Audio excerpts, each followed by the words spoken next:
Welcome to Get Over It, the consciousness transforming podcast for exceptional 21st century living.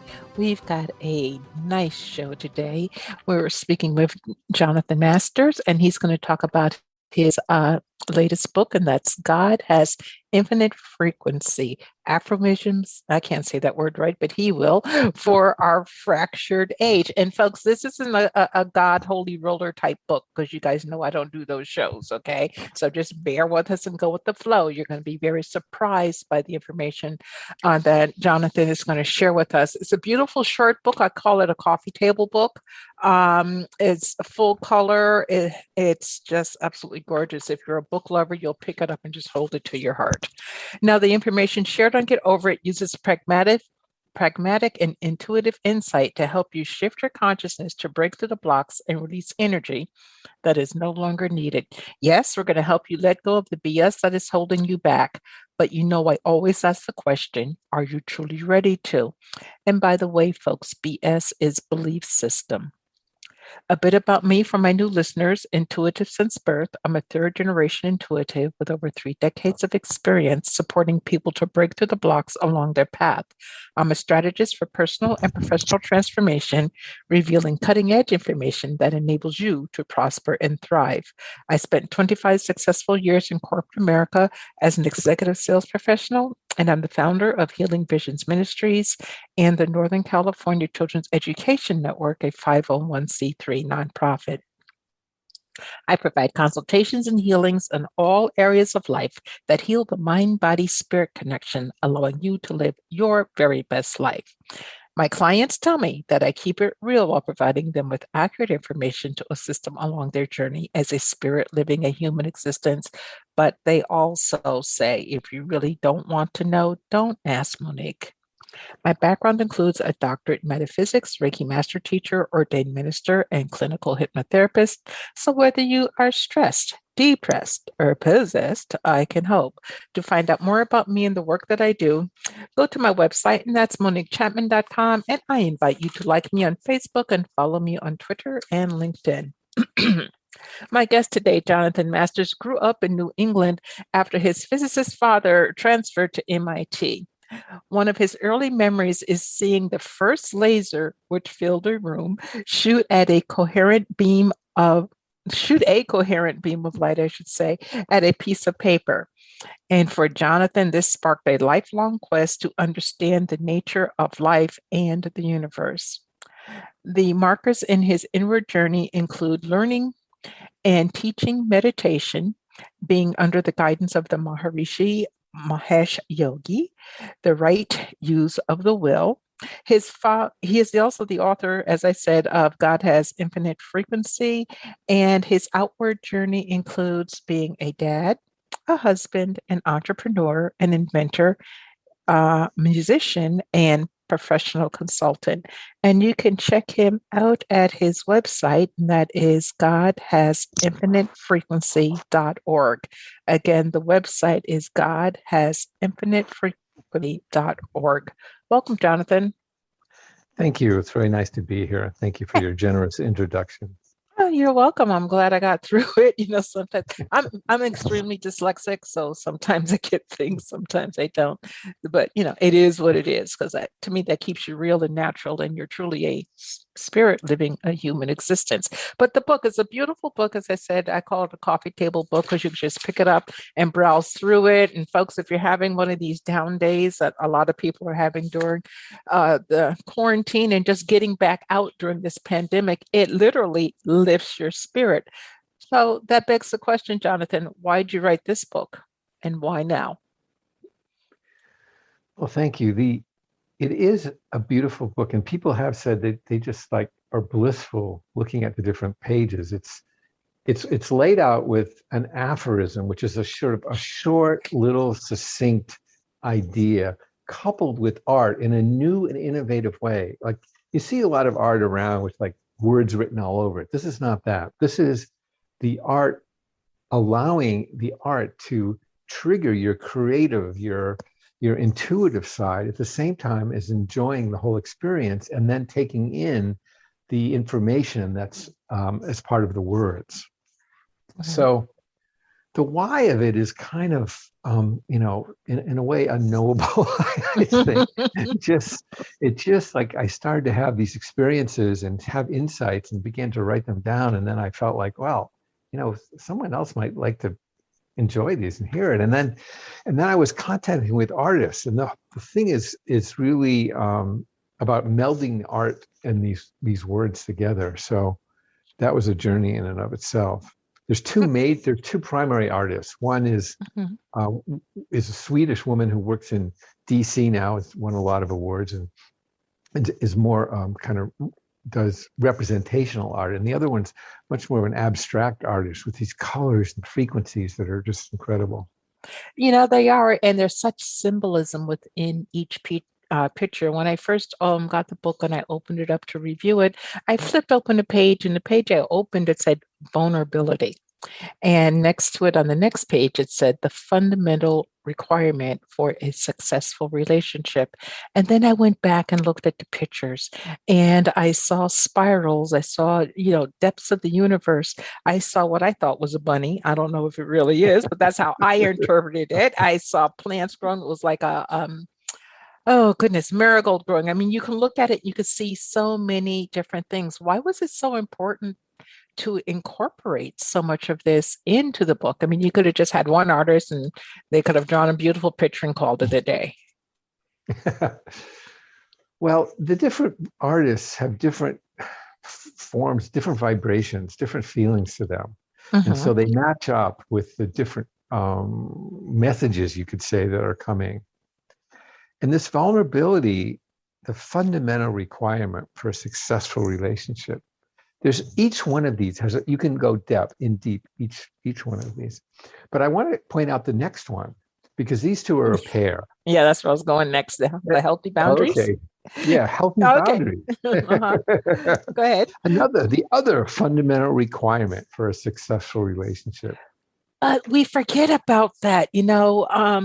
Sometimes as a parent, you smother your kid so much it just wants to run away from you and never come back. That's not a healthy boundary. Sometimes in relationships, I had a woman called me the other day and she goes, I want this guy to like me, and I bound him and did this and that and the other, and nothing has worked. I'm like, well, that's not a healthy boundary. Maybe he's just not into you.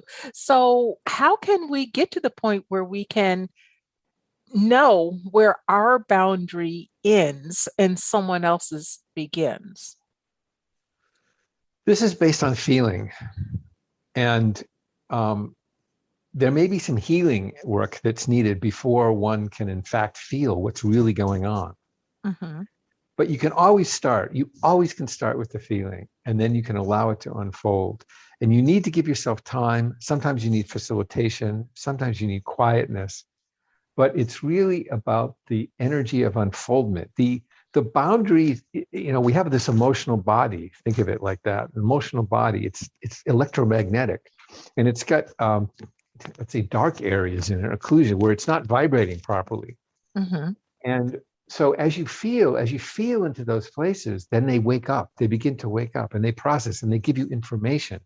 And you can process that information, and you can allow it to transform you. And it is transforming you. It's those dark places are becoming light. They're becoming able to reflect the wholeness of consciousness. And then you have access to that.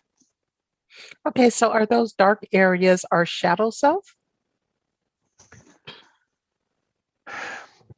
I don't exactly know what you mean by shadow self. Well, there's light, dark, good, bad. So everything has an opposite. Okay. And a lot of people in the spiritual community believe that there's a lot of light out there, but then there's also the shadow, what they consider an energy not vibrating at its highest frequency that's possible for it to vibrate at. So would you consider that within those dark areas something that we just haven't recognized, so therefore we're not recognizing its vibration? I would say this: we're always evolving. There's no end to it. And that what we call the shadow self is not a fixed anything. It is a product of our own consciousness and activity and interaction with the world. And so as things come up, you can label them what you like, but the fact is that our true nature, our inner self, is not good, bad, up, down, right, left, anything. It is consciousness. It is being. It is love. And so someone is experiencing as their shadow self is giving them information as to how to recollect and reassimilate and become their more and more of themselves. Like that. I like that. I was going to ask another question next, but I'm going to go someplace else first.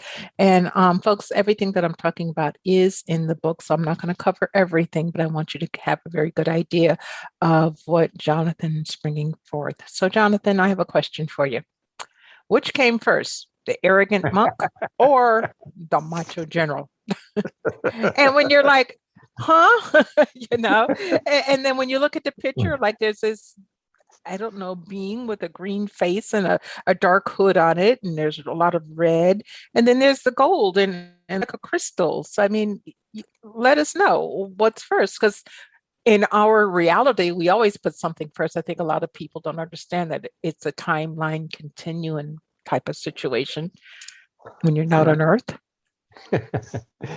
So let me explain two things about this book, and this will be a little bit, I will get to the kind of more direct answer, but one of them is, you talked about BS, belief systems, and this is exactly what this book is about, but it's not telling you how to believe. It's not telling you what the truth is. It's giving you some entries to experience that for yourself. And this is very important. This is not a how-to book. This is a opening of doors for yourself book. And so when we talk about, the other thing about the book is it's kind of, sometimes it's humorous, believe it or not. Yes, it is. A little humor and a little like entertainment and happiness and love. And so this is embracing. So which came first, the arrogant monk or the macho general? The arrogant monk looks down on you as spiritually inferior. The macho general looks down on you as weak and insignificant. But what they share is feeding off your discarded feelings, dignity, and power. So as they are feeding off of that, we're creating more fear for them to We are giving them, exactly. We are giving them our power. We are giving them our power, and they're feeding off of it.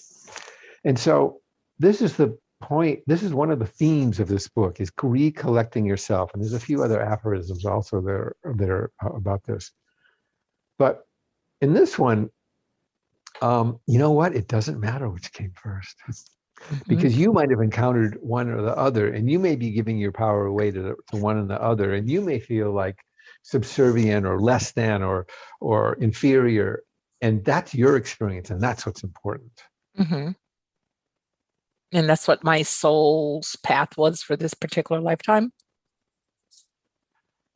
Your soul's so you have the choice here in a way to begin to recollect, to say, no, I'm not going to let some entity, some person, some general or monk or whatever feed off my discarded feelings, dignity, and power. I'm no longer going to discard them. I am going to claim them. How about that? Yeah. Well, it's interesting because you have God and the word God in the title of the book. And, when Mari first told me about him, like, he's not going to preach, is he? He's not going to get up and do the Bible verses and all this. And she said, no. But when you, or at least and this could be me, okay, but when I hear the word God, all of a sudden I have a connection to religion, which is not my BS. So does religion or the word God, in a sense, control us to a degree on a very unconscious, subconscious level? Well, this is a big question you just asked. And I'll try to answer. There may be several parts, but here's the thing. Whatever your belief system is, what you believe in God, if you're Protestant or Catholic or Muslim, whatever it is, God forms a foundational part of that belief system. Everything else is built on top of it. Consciously or unconsciously, it doesn't matter. It's the nature of the word. It's the nature of the concept. So we say God, we say that which encompasses everything, or everything that we believe anyway. Okay. And so that if you could gently rock that belief, if you could gently introduce that maybe it's something more, maybe then everything else, all your other belief systems are going to also be in the path of transformation. Say that. So if we look at this, the first, and I took this name, and some people said, don't put God in the name of the book, whatever. But the fact is that this is what I'm addressing. Part of what I'm addressing is the distortions around religions and God and belief systems. And rather than being something true and being something that's found within that is a creative process, it becomes something totally different. So let me read the first one. God has infinite frequency. Now, infinite frequency is infinite. It means everything else with a lower frequency is included. This is the mathematical concept. Infinite means everything that's not infinite is included within that. She is everywhere at once, at every time at once. Thank you for saying she, but continue. You're welcome.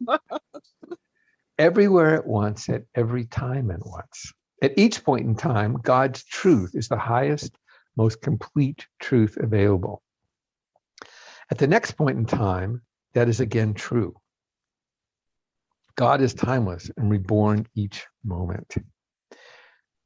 So let's just think about that a second. Allow that to and the beautiful green and these colors are just fantastic. I love this page. Each one of these statements is, in terms of the common culture, a revolutionary statement. It's a she. She's everywhere at once. She's at every time at once.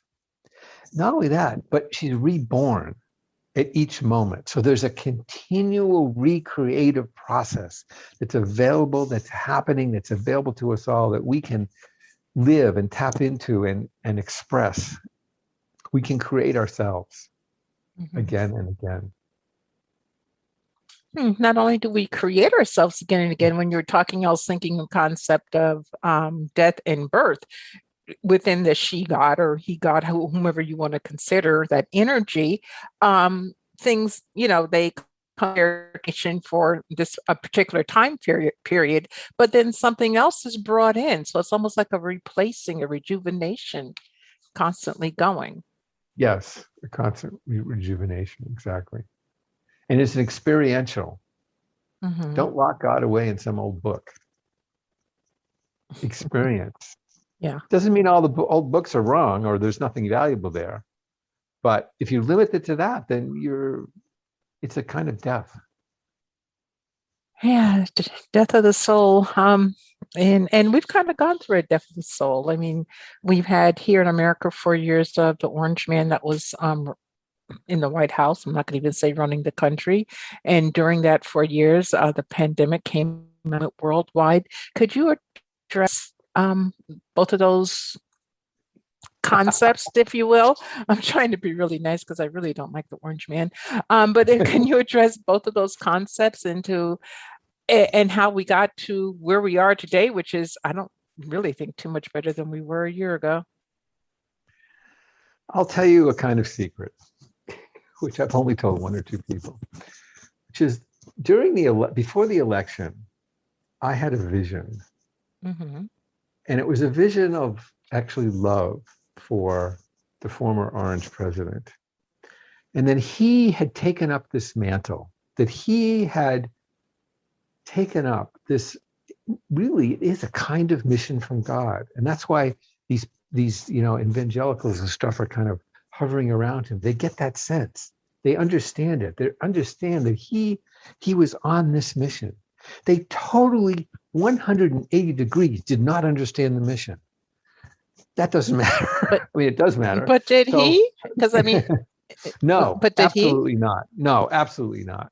His Okay, soul 'cause- maybe understood, but his mission was one of destruction. okay. And Shiva was part of it. Shiva is that energy in Hindu mythology, you could say, Mhm. but it's actually an energy which is allowing the next phase to come by destroying what is there Mhm. and surfacing all these kind of, you could say, dis negativity and darkness and misconceptions and craziness and all of that. It's so much has been come to the light. So much has come to the light.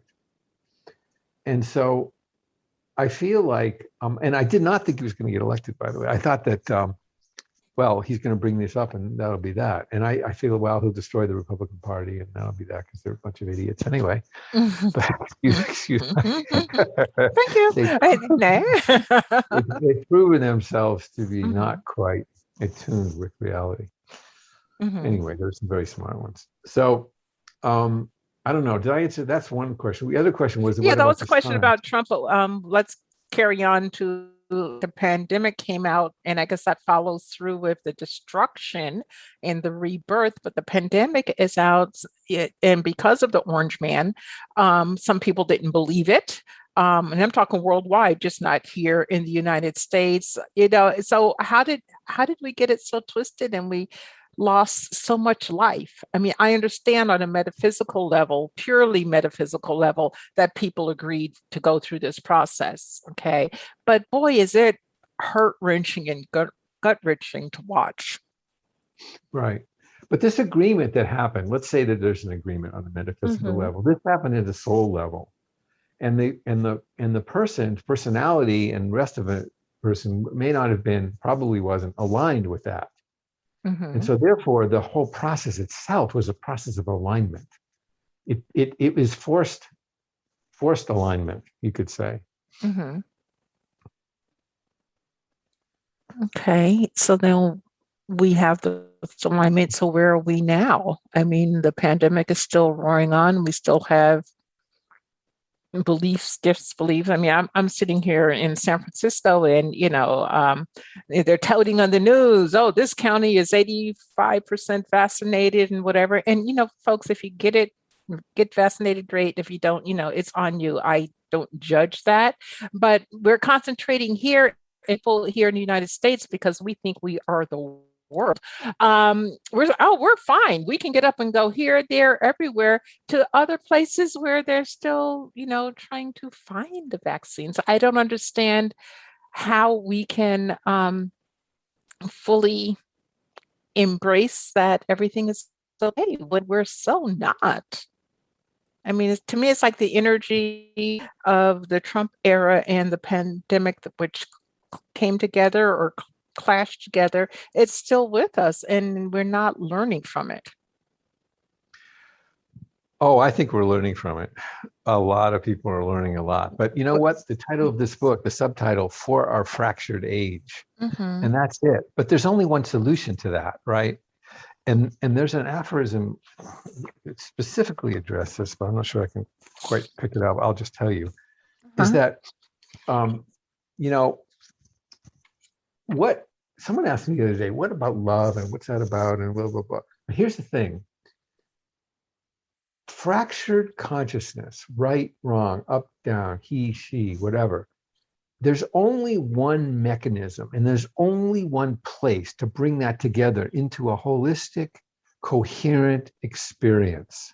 There's only one place and there's only one way to bring that to a holistic, coherent experience where you are feeling at the center and in your power and in your creationness of life. Mm-hmm. And that is through expansion of the heart. It's only the heart that can reconcile these very, very opposite fracturations that were happening. And the ultimate, what's the ultimate fracture? The ultimate fracture is between silence and activity, between the inner absolute silence and the Mm-hmm. world that's whirling around everything. And it's only the heart that can grow through love and begin to hold these two opposites as one experience. And so this is really what, when we say for our fractured age, this is what this is about. This is about healing oneself from within. Mm-hmm. Okay. When you have another aphorism in your book, it's when we are fully present in our bodies, our unlimited nature will be lived. So is that basically what you're talking about now? Yes. So, coming from the heart?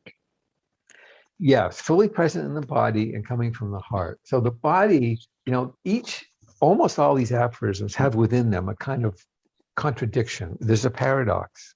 And so that's why this thing is all about opening. If you explore and you allow yourself to feel into it, the paradox will come, but you will be able to embrace it. You'll be able to kind of cognize the unity between the parts, between the aspects.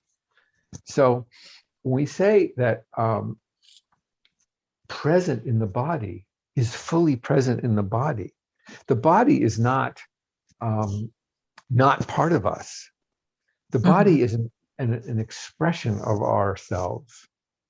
And the body is, in fact, at one point in time, you will realize that the body is us. The body is wholeness. The body is also wholeness. Everything is wholeness. And so the body also. And so it's very important that it's not about, discarding the body or denying the body or anything. It's really about being present within the body. But what's the, when we talked at the beginning about limitations, the body has limitations. Look, it's, 6 feet high and this, blah, blah, blah, blah, right? But in that limitation is the ability to experience the unlimited.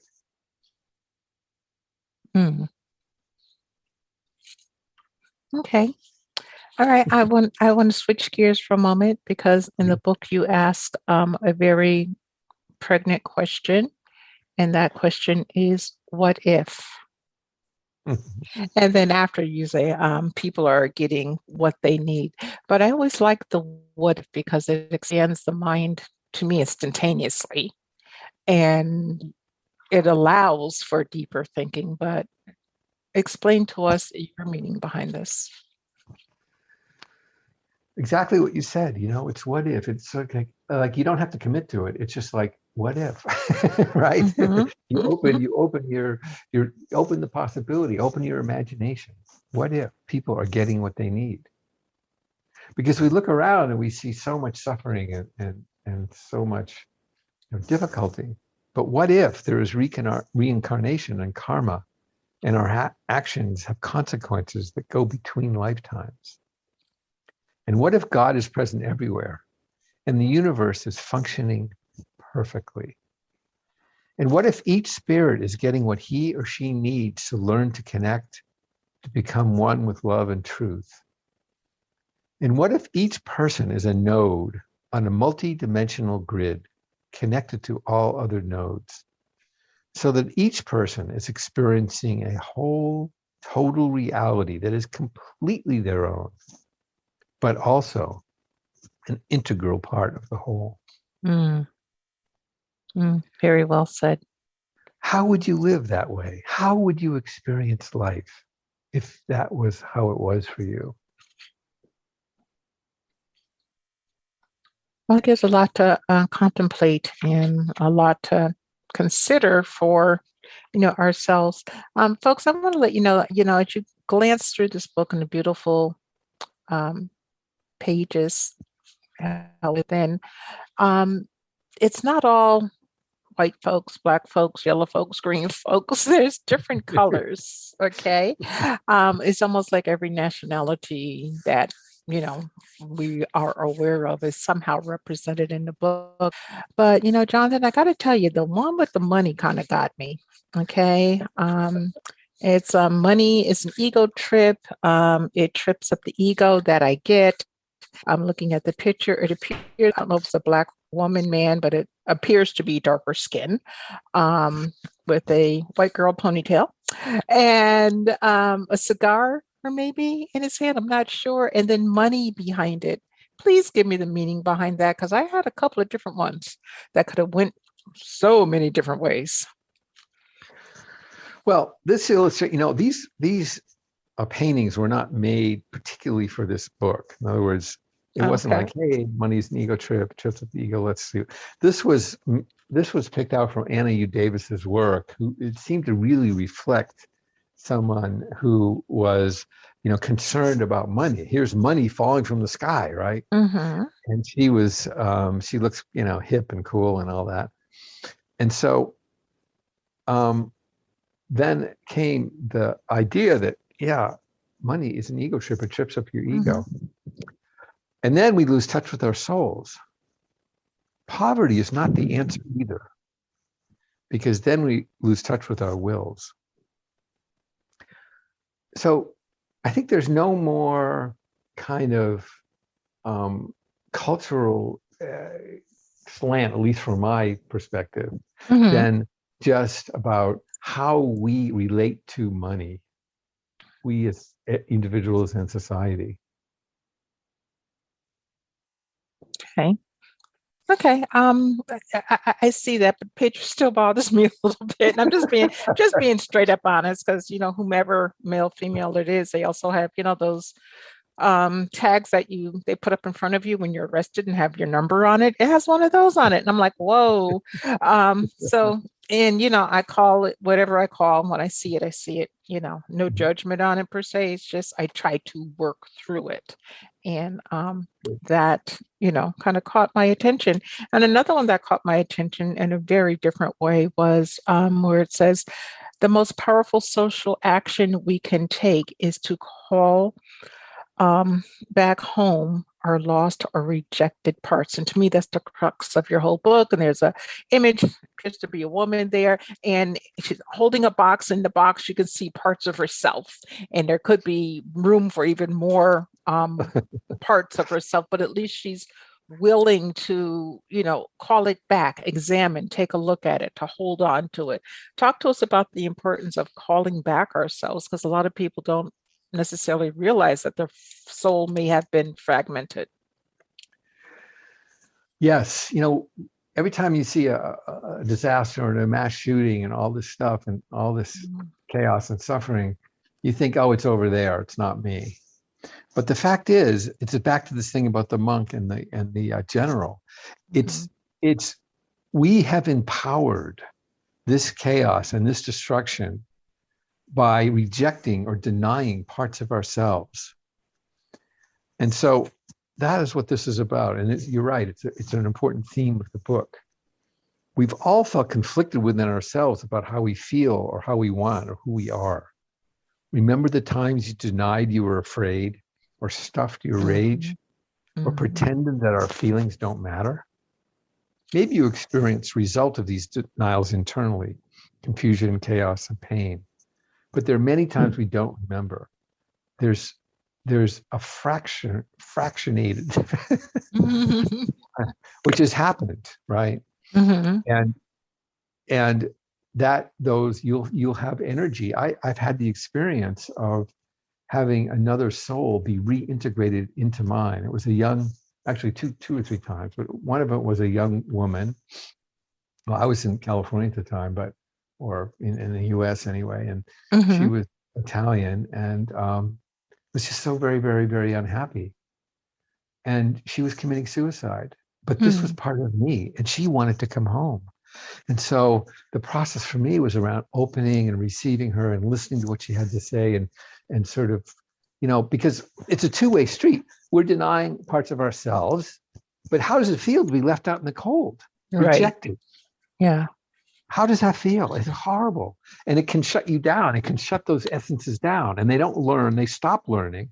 And so as you bring them back, there's a process of warming up, of evolving, of trading information and experience and reintegration. And it's so very important. So very important, because that's the most powerful social action we can take, in fact, is to bring our parts back home so that we are not out there creating what we don't like. Okay, so when we bring our parts back home, we're stronger, we're more focused, and if more people are in that energy, a lot of the BS, and I mean bullshit on this one that happens in the world disappears, or it can't Yes. hold the vibration and falls away. At least that's what I'm taking It from won't what you're be there. saying. Okay. Yes. Okay, cool. Yay. Our time is almost up. I'd like for you to share a pearl of wisdom with our audience so that they can, have something really positive to think about this week. Interesting. Pearl was this whole thing is one pearl of wisdom. Yeah, after I know, but just one off. It doesn't have to be from the book. It could be something completely off the top of your head that you want to share with this audience so that, to kind of like get people, it's kind of like the what if in the book, that to me, a Right. what if always opens up. So what do you feel would open up someone's mind to at least start thinking if they're severely depressed and they hear your voice, they hear your words, it might pull them to a different level to start thinking about something different. Okay. I have two things. Okay. One is from the book, which says, courage is when love includes fear. Courage, from cœur, from the heart, is when love includes fear. Mm-hmm. The other is that to deny that the body is you or an expression of you is to deny form in creation. Mm. I Deny like. form in creation. Mm-hmm. And so many people get stuck on what the form looks like, Right. as opposed to what they've created. Right. But there's a big thread going through spirituality, which says form isn't even important, or, it's just about, and that is led to death. That is a death sentence. Mm-hmm. Because in fact, form is the greatest gift. It's expression, it's beauty, it's incredible. It's us moving outward and expressing ourselves and seeing what that means and feeling it and seeing it and hearing it. And so that's life. This Mm-hmm. expression of consciousness is life.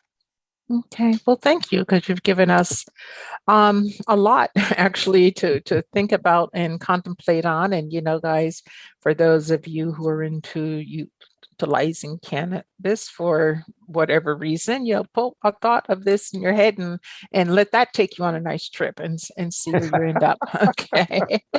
I think you'll be very surprised at the revelations that are revealed to you. And we always have choice. And Jonathan Masters, thank you for your choice of writing this book, God Has Infinite Frequency, Aphorisms for Our Fractured Age. It's available everywhere. And folks, go get it. It's a quick read and it's beautiful. And again, it's a coffee table book, a small one. You can hold it in your lap. You can cuddle with it. You can even put it under your pillow and sleep with it. It has a lot of good vibes coming from it. So Jonathan, thank you very much for being here. Thank you very much, Monique. And to the audience. Oh, thank you. And to the audience, I want to thank you for being with us today as we collectively get over it. And I want you to remember that the most important choice that you can make is what you choose to make important. Consider making the masterful choice of knowing what frequency you're vibrating at. Abundant blessings, light and love to all. Agape.